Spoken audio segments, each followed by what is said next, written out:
নমস্কাৰ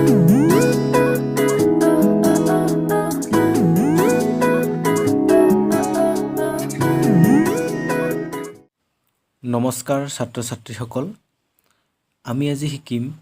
দুটা চলকযুক্ত ৰৈখিক সমীকৰণ। তোমালোকৰ গণিত পাঠৰ চতুৰ্থ অধ্যায়ত আছে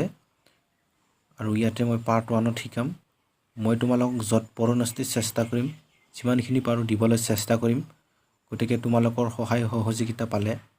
মোৰো ভাল লাগিব শিকাই। ঠিক আছে, তো আহক আমি আলোচনা কৰোঁ, শিকিবলৈ প্ৰয়াস কৰোঁ। পাঠটো আৰম্ভ কৰাৰ আগতে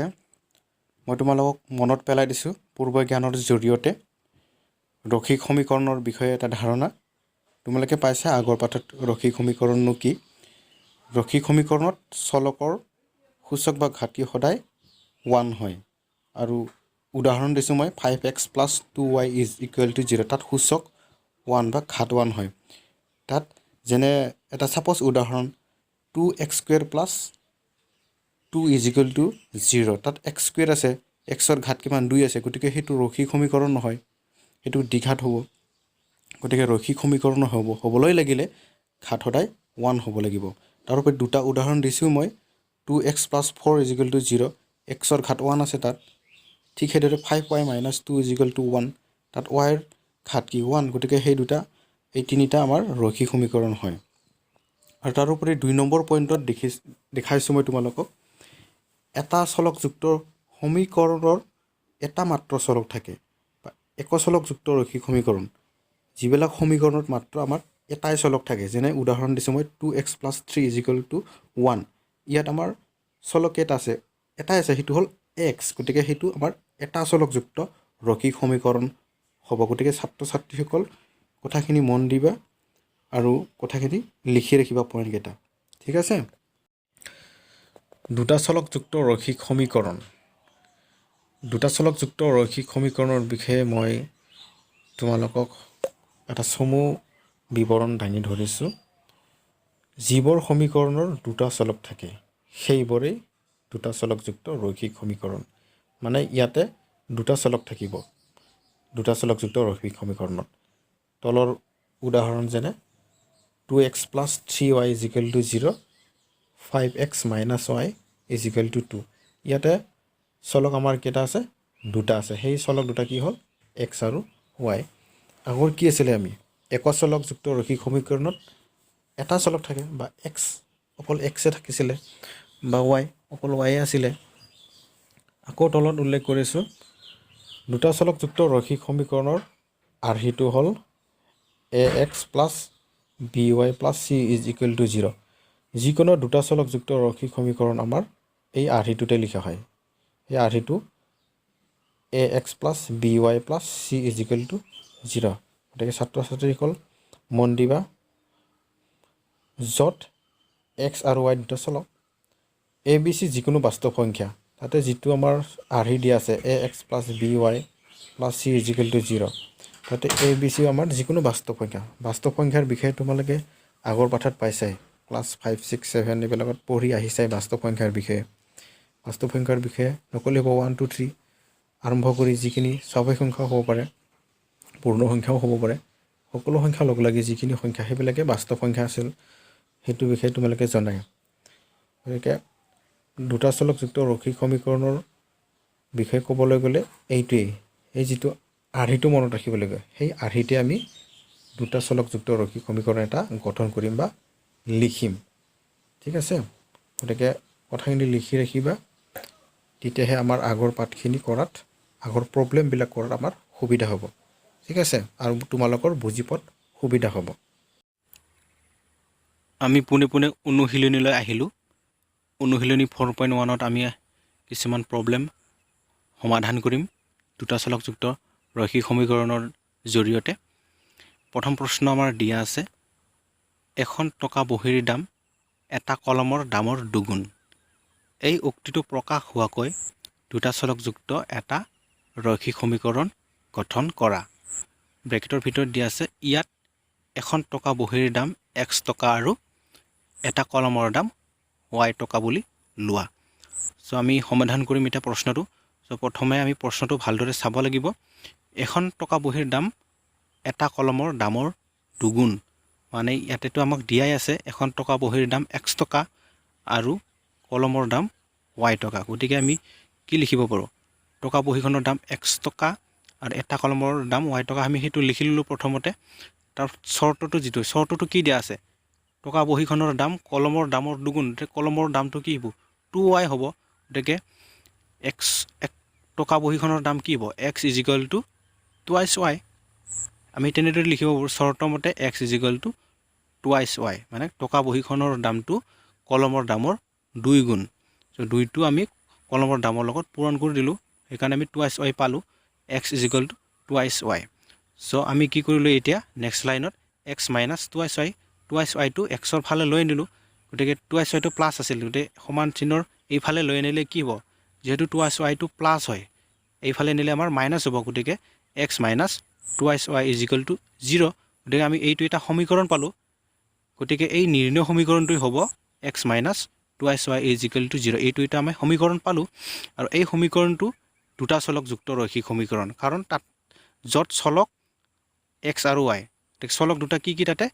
x আৰু y গতিকে এনেদৰে আমি দুটা চলকযুক্ত ৰৈখিক সমীকৰণ পালোঁ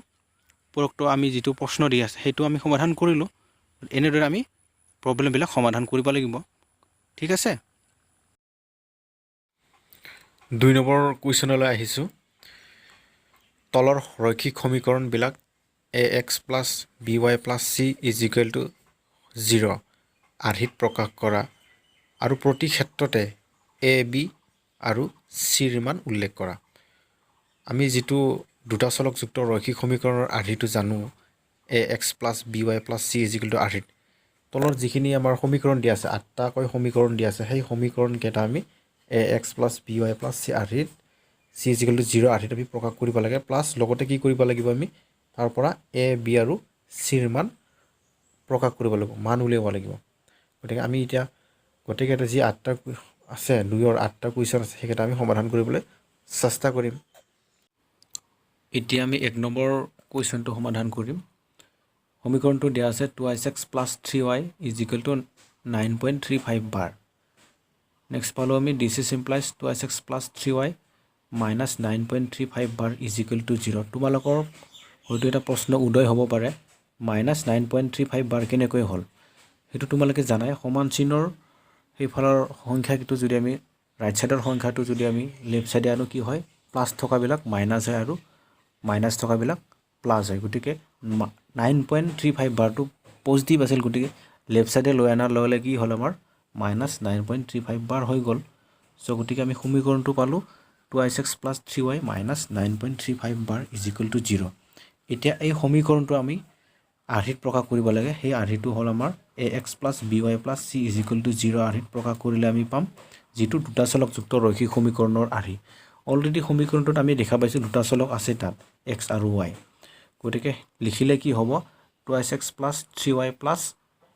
-9.35 বাৰ হোল = 0 যেহেতু আৰ্হিটো গোটেইকেইটা পজিটিভত আছে আমি পজিটিভত লিখিলে কি হ'ব -9.35 বাৰটো আমি কি ব্ৰেকেটৰ ভিতৰত দিব লাগিব গতিকে আমি সেই আৰ্হিটোৰ সৈতে তুলনা কৰিলে আমি কি পাম a ৰ মান কি পাম আমি 2 পাম আৰু b ৰ মান 3 পাম আৰু শেষত c ৰ মান কিমান পাম -9.35 বাৰ পাম বাকী ৰাইট সাইডত ইংগিতত মই এটা দিছোঁ ইংগিত নীলা আখৰেদি লিখি দিছোঁ যিটো আৰ্হিটো ax + by + c = 0 আৰু তলত সমীকৰণটো মই ৰঙা চিনেদি কৰি লিখি দিছোঁ 2x + 3y + -9.35 বাৰ = 0 ইয়াতে আমি তুলনা কৰি আকৌ পাইছোঁ দেখাই দিছোঁ তোমালোক সুন্দৰকৈ a ৰ মান 2 হ'ব b ৰ মান 3 হ'ব আৰু c ৰ মান -9.35 বাৰ ঠিক আছে একেদৰে 2 নম্বৰটো আমি যদি সমাধান কৰোঁ 2 নম্বৰটো সমীকৰণটো দিয়া আছে x - y/5 - 10 = 0 সমীকৰণটোৰ আৰ্হিটো আমি জানো ax + by + c = 0 আৰ্হিত প্ৰকাশ কৰিলে কি হ'ব আমি কম্পেয়াৰ কৰিব লাগিব তুলনা কৰিব লাগিব দিয়া থকা সমীকৰণটোৰ লগত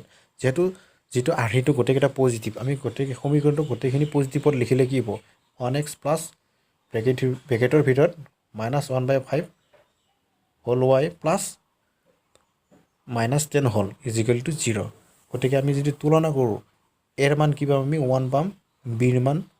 -1/5 পাম আৰু চিৰ মান কি পাম -10 পাম নেক্সট আহিলে আমাৰ 3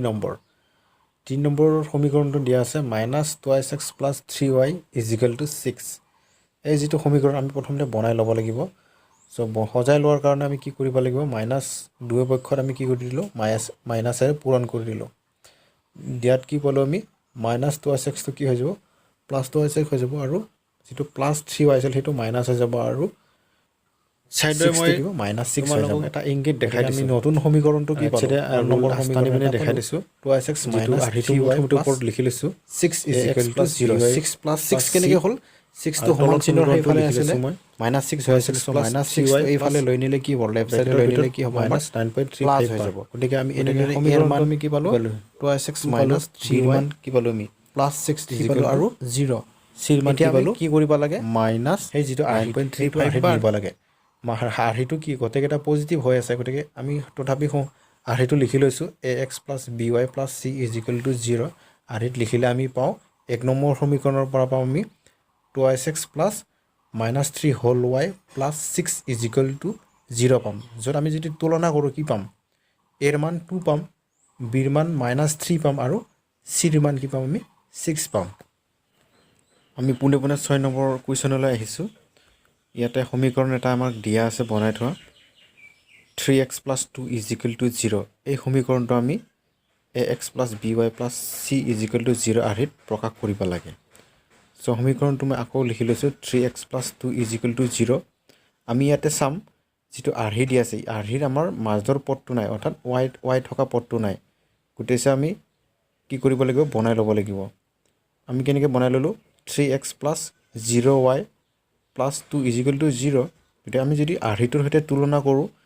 ইয়াতে আমি এৰ মান 3 পাম বিৰ মান 0 পাম আৰু চিৰ মান 2 পাম অৰ্থাৎ ইয়াতে এটা কথা লক্ষ্য কৰিবা তোমালোকে যিটো এৰ মান হয় এৰ মানটো সদায় xৰ লগত সহগ হয় আৰু বিৰ মানটো যে 0 পালোঁ ইয়াতে yৰ সহগ ইয়াতে yৰ সহগ 0 যিটো আমি বনাই ল'ব লগা হৈছে আৰু চিৰ মানটো 2 হ'ল আৰু চি মানে হ'ল কনষ্টেণ্ট সেইটো ধ্ৰুৱক তাত কোনো চলক নাথাকে ঠিক আছে ধ্ৰুৱক মানটো সদায় সংখ্যা হিচাপে অকলে থাকে আমি 7 নম্বৰ কুৱেশ্যনটোলৈ আহিছোঁ সমীকৰণটো দিয়া আছে আমাৰ y - 2 = 0 এইটো আমি ax + by + c = 0 আৰ্হিত প্ৰকাশ কৰিব লাগে সমীকৰণটো মই আকৌ লিখি লৈছোঁ y - 2 = 0 ইয়াত এটা প্ৰথম টাৰ্মটো নাই ইয়াত 0x বনাই ল'ব লগা হৈছে কাৰণ সেইটো x টাৰ্মটো নাই সেইকাৰণে আমি 0x বনাই লৈছোঁ চ' আমি কি লিখিলোঁ 0x + 1y + -2 whole = 0 যদি আমি সেই আৰ্হিটোৰ সৈতে তুলনা কৰোঁ আমি কি পাম এৰ মান 0 পাম বিৰ মান 1 পাম আৰু চিৰ মান -2 পাম এনেদৰে আমি সমাধান কৰিম 2 নম্বৰ প্ৰশ্নটোৰ একেবাৰে লাষ্টৰটো কুৱেশ্যন আহিছোঁ আমি 8 নম্বৰ সমীকৰণটো দিয়া আছে 5 = 2x চ' এনচাৰ কৰিব লাগিব সেইটো আকৌ লিখি লৈছোঁ সমীকৰণটো মই ভালদৰে 5 = 2x 2xটো মই 5ৰ পিনে লৈ নিলে কি পাওঁ 5 - 2x = 0 চ' আকৌ মই সজাই ল'লোঁ সমীকৰণটো দিছ ইজ ইমপ্লাইজ -2x + 5 = 0 যিহেতু আমি সমীকৰণটোত কি হয় x টাৰ্মটো x থকা পদটো আগত আহে প্ৰথমতে থাকে সেইকাৰণে মই -2xটো আগত লিখি লৈছোঁ আৰু +5টো বা ধ্ৰুৱক পদটো মই পিছত লিখি লৈছোঁ = 0 এতিয়া মই কি কৰিব লাগিব দুই পিনে মই কি কৰি দিলোঁ মাইনাছেদি পূৰণ কৰি দিলোঁ মাইনাছ পূৰণ কৰাৰ লগে লগে আমি নতুন সমীকৰণ এটা পাম সেই নতুন সমীকৰণটো হ'ল 2x - 5 = 0 +5টো মাইনাছ হৈ যাব আৰু -2xটো প্লাছ হৈ যাব এটা সমীকৰণ পালোঁ এতিয়া সমীকৰণটোত আমি এটা চাম যদি আমি সেই যিটো আৰ্হি আছে সেই আৰ্হিটোৰ সৈতে যদি তুলনা কৰোঁ ইয়াতে yৰ টাৰ্মটো নাই y পদটো নাই গতিকে সেইটো আমি সজাই ল'ব লাগিব চ' আমি যদি আৰ্হিত লিখিব লগা হয় গতিকে সেই y থকা পদটো আমি সজাই ল'ব লাগিব গতিকে আমি সমীকৰণটো পাম 2x +